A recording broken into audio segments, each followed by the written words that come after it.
All right, today we're getting into what I call shoulder natty power building.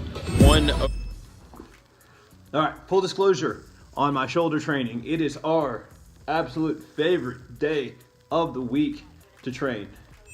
Natty power building 101. That is supersets, drop sets, and overload. Let's get it.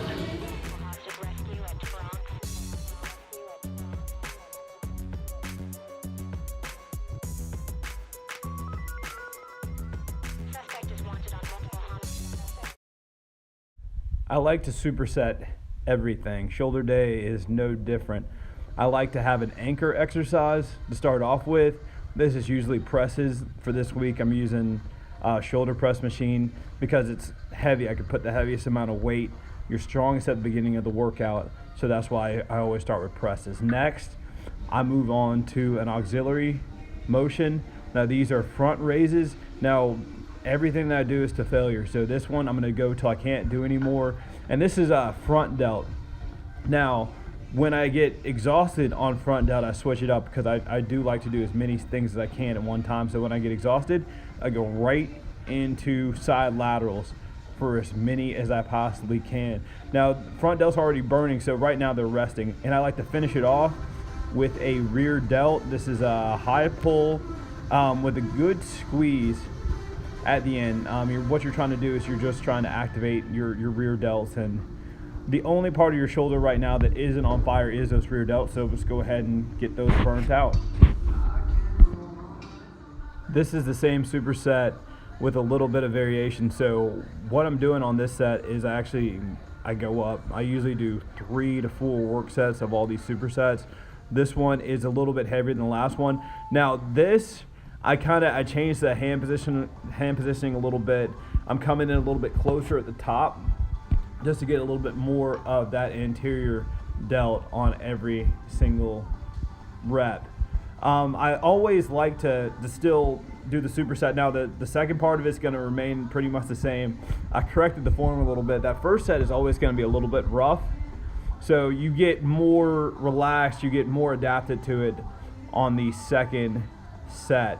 Now for the third one is just like we did the first time with the rear delt squeeze. Now the thing that I didn't point out in the first round, go underhand grip. The underhand grip is what activates the rear delt. If you go side or over, it's going to be more delt, but this helps recruit those rear delts on the pulling motion. On to my second round of supersets. Now this is probably why my shoulders are freaking so sore today. I had never done this. I saw Bradley Martin do it. I wanted to give it a try. So what it is, you find a delt machine, you do your normal side delts, then you turn to the side and then work the front delts. I'd never done this before, never tried it, always trying new stuff. Training is highly adaptive, so I always say put as much stuff in there as you can. This I stayed pretty light on, and I was just trying to get the motion right. It's a little bit of an awkward stance in the machine, but it worked. Next, I moved on to this is a variation of that machine press. So now you're facing front, so it's going to get a little bit. You're going to get a completely different feel, weight-wise. Probably about 80% of what I was doing on the normal press. I also like to do it because it's you can do alternating, so you can match reps one side for the other, so you stay in balance. A lot of times people get out of balance. They do 2 hands all the time or simultaneous lifts. Next, we go to, this is a variation of the lat pull down. I lean back, go underhand grip, and this is for rear delts. Good extension and then good squeeze at the end. The squeeze on rear delt is probably the most important thing. Superset 3. Now this is when it gets difficult. Now we come into superset 3 with dumbbell press. One of the hardest moves of the workout I'm putting in the second half of the workout, for no other reason other than the challenge of trying to do it. So shoulder press. Then we go into bar front raises, underhand grip. Underhand grip helps the anterior delts. It fires the anterior delts, probably the best, and also it saves your rotator cuffs. I'm a big fan of this lift. I've gotten so much more out of it since I've been doing it these last few months. Now for the final part, we go to, this is a variation of the underhand row. See, as you come up, you twist underhand and that gets the rear delt. Same thing with a good squeeze, and you want to control throughout this lift.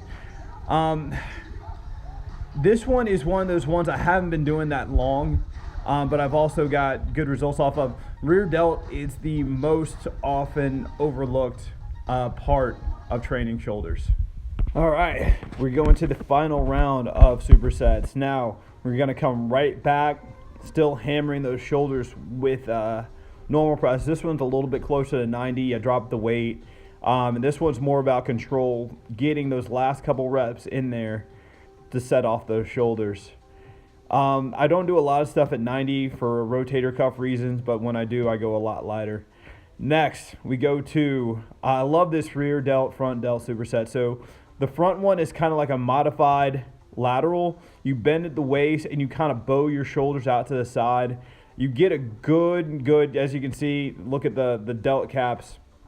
They fire pretty well. And when you get completely exhausted off of that, you go into a rear delt fly. This is kind of a fly row. I would like to get my arms a little bit straighter. Maybe I should have dropped the weight a little bit, but you still get great muscle activation.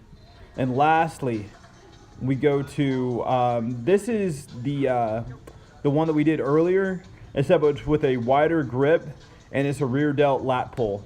Same thing, good squeeze, thumb over, takes your biceps out of it, and as you come down, just squeeze as hard as you can, control it up, control it down. I try to shoot for rep rise on this particular one, probably about 10 to 15. Then I come back. This is why I always say power natty. To be a natty, you have to put in a lot more effort because you have to stimulate the growth. So this is a reverse Arnold press at 105. All right, that was shoulders. I hope you got a lot of stuff that you can use out of that. It's kind of a combination of a lot of different things. But as always, train to get faster, train to get stronger, train to get better.